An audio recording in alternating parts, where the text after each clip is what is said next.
Nouvelle vidéo aujourd'hui sur le bac 2024 Polynésie, jour 1.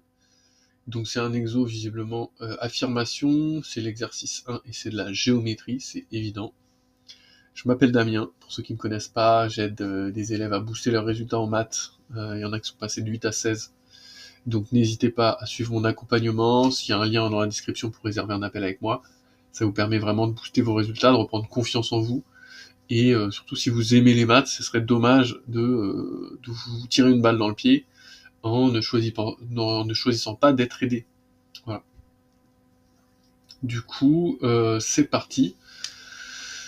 Exercice 1. Donc, de quoi ça nous parle là? On a des points, on a une équation paramétrique de droite, de plan, équation cartésienne de plan, et là, elle est là, l'équation paramétrique de droite. Montrer qu'un vecteur est normal, facile, ça c'est une question qui tombe tout le temps, là, notez-la, faites une fiche. Montrer que les trucs sont séquents, pareil, ça tombe tout le temps. Des droites parallèles au plan, un peu moins, mais c'est facile à les montrer. Et après, on verra, une question un peu particulière, plan médiateur, on va voir de quoi ça parle après. Donc là, 3 points, facile, là je pense qu'en 15 minutes on a plié l'exo. Du coup, le vecteur normal est-il normal au plan? Donc pour prouver qu'il est normal, il faut que le vecteur fasse deux produits scalaires entre le vecteur normal et deux vecteurs directeurs du plan. Donc par exemple, OA, OC. On aurait pu choisir AC, CA, AO, voilà. Du coup, OA, comme O c'est l'origine, OA c'est tout simplement les mêmes coordonnées que le point A. Pareil pour OC, c'est pour ça que j'ai pris OA-OC, je suis pas fou, hein, j'ai la flemme de faire des calculs, donc je vais prendre les vecteurs les plus faciles à calculer. Et le vecteur normal, c'est 1, 0, 2. Cool. Donc là, je dois obtenir 0. Si j'ai 0 ou 2, ça veut dire qu'il est normal, sinon, il n'est pas normal. Du coup, là, ça me fait 2, plus 0, moins 2, ça fait 0 comme par hasard. 5, 0, moins 6. Écoute, là, ça fait pas 0, ça fait moins 1. Donc non, c'est faux. C'est totalement faux. Voilà. Les droites D et AB sont séquentes au point C. La droite D, c'est L. La droite AB, écoute, je dois la calculer. AB, c'est tout simplement... le vecteur AB, c'est tout simplement... Hop là, je vais faire ça. B moins A, donc moins 1 de 1. A, c'est 2, 1, moins 1. Donc, ça me ferait comme vecteur AB moins 3, 1, 2. Okay. Une fois que j'ai mon moins 3, 1, 2 là, ça veut dire que j'ai le vecteur directeur de la droite AB, donc je peux écrire mon équation paramétrique de cette droite AB. Donc moins 3, 1, 2. Hop. Moins 3, 1, 2. Je l'écris comme ça. Du coup, j'écris X, Y, Z. Ça a toujours le même format.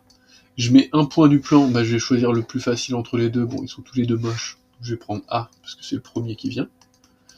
Et j'écris moins 3 T, ok, plus 1 T, plus 2 T. Et ceux qui sont malins, ils ont vu qu'il y avait déjà un T qui existait. Donc surtout, on remet pas T. On va le changer. On va mettre par exemple T'. Et on va dire que T', il appartient à R. Si vous créez une variable mais que vous dites pas sur quoi elle est définie, vous dites pas ce que c'est la variable, vous allez vous faire un petit peu allumer, les gars. Donc, on a notre droite, et on veut voir si elle est séquente avec une autre droite. Et en plus, si elle est séquente au point C. Du coup, nous, on va directement vérifier si le point C, il appartient à cette droite, et si le point C, il appartient à cette droite. Comme ça, on est tranquille. Au lieu de prouver qu'elle est séquente et de calculer le point, on va juste vérifier que le point, il appartient aux deux. Donc, le point C, c'est 5, 0, 3. Donc j'écris 5, 0, moins 3, pardon. Et je regarde si ça donne à chaque fois la même valeur de T. Si T, il n'est pas égal dans les trois égalités, là, ça veut dire qu'il n'appartient pas à le point C. Du coup, ici, ça me fait T égale moins 2. Ça, j'espère que vous savez faire comme ça. Je passe le 5 de l'autre côté, ça fait 3 moins 5, ça fait moins 2. Je passe le moins t à gauche, ça fait t. La t égale moins 2, donc celui-là, il est évident, comme ça. Et ici, on passe le 1 de l'autre côté, ça fait moins 4, divisé par 2, t égale moins 2 aussi. Du coup, on est content, ça a l'air de bien marcher pour lui. On fait pareil pour celle-ci. 5, 0, moins 3, et on vérifie que ça fait le t' identique à chaque fois. 1 plus 1 t', moins 1 plus 2 t'. Hop, hop, hop. Du coup, là, on passe le 2 là, ça fait 5 moins 2, ça fait 3. Divisé par moins 3, ça fait moins 1. T' égale moins 1. Ici, on passe moins 1 de l'autre côté, ça nous fait également t' égale moins 1. Et ici, on passe le moins 1 de l'autre côté, ça fait moins 2, divisé par 2, moins 1 égale t'. C'est bon, le point C appartient aux deux droites, donc les deux droites sont séquentes en ce point. On peut aussi prouver, pour être sûr qu'elles sont séquentes que en ce point, on peut prouver qu'elles ne sont pas parallèles. Parce que si elles étaient parallèles, ça veut dire qu'elles étaient confondues. Parallèle et un point commun, ça veut dire confondu. Tout simplement, on regarde le vecteur directeur de chacune. Moins 1, 1, 2. Et l'autre, moins 3, 1, 2. Si je multiplie par 3, je passe de lui à lui. Si je multiplie par 3, je ne passe pas de lui à lui. Les coordonnées ne sont pas proportionnelles. Les vecteurs, donc, ne sont pas collinéaires. Les droites ne sont pas parallèles. Donc c'est bon. La droite D est parallèle au plan P. Donc pour qu'elle soit parallèle au plan P, il faudrait que son vecteur directeur, donc là je vais faire un plan, le vecteur directeur de la droite, hop, soit perpendiculaire au vecteur normal du plan. Donc le plan P, son vecteur normal il est ici, 1, 5, moins 2, okay, je vais l'appeler N2, parce qu'il y a déjà un N, et je vais vérifier, c'est quelle droite? La droite D. Je vais vérifier que le produit scalaire entre les deux vecteurs, donc le vecteur directeur de la droite D, c'est, je vais l'appeler D1, tiens, je l'avais pas encore calculé, enfin si, je l'ai calculé en dessous, mais je l'avais pas encore nommé. D1, c'est moins 1, 1, 2.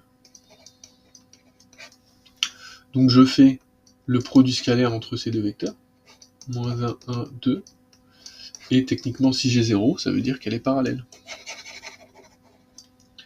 Donc 1 fois moins 1, 5 fois 1, 5, moins 2 fois 2, moins 4. En effet, la somme de tout ça, ça fait 0. Donc la droite, elle est bien parallèle. Donc là, on a faux, vrai, vrai, techniquement.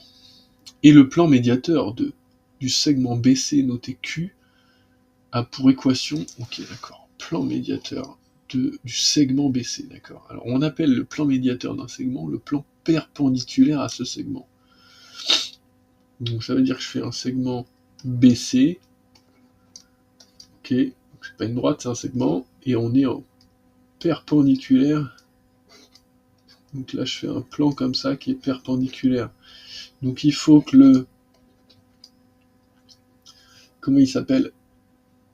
Et en plus il passe par le milieu. Donc il faut absolument que le vecteur normal du plan soit parallèle au vecteur directeur de la droite BC. Donc vecteur normal du plan, c'est 3, moins 1, moins 2. Il faut que les coordonnées soient proportionnelles à la droite BC, et du coup au vecteur directeur de la droite BC, donc c'est-à-dire le vecteur BC. Donc 5, 0, moins 3, moins 1, 2, 1. 6 moins 2, donc lui il fait 6, moins 2, moins 4. Si je multiplie par 2, ça fait 6, si je multiplie par 2, ça fait moins 2. Donc ils sont bien collinéaires, donc ça marche. Okay. Les coordonnées sont proportionnelles de ces deux vecteurs, donc les vecteurs sont collinéaires, donc là, la droite BC est perpendiculaire, ok, au plan Q. Maintenant, il faut montrer qu'il est au milieu. Donc ça veut dire qu'il faut calculer les coordonnées du point du milieu du segment BC et regarder s'il fonctionne dans le plan Q. Donc, on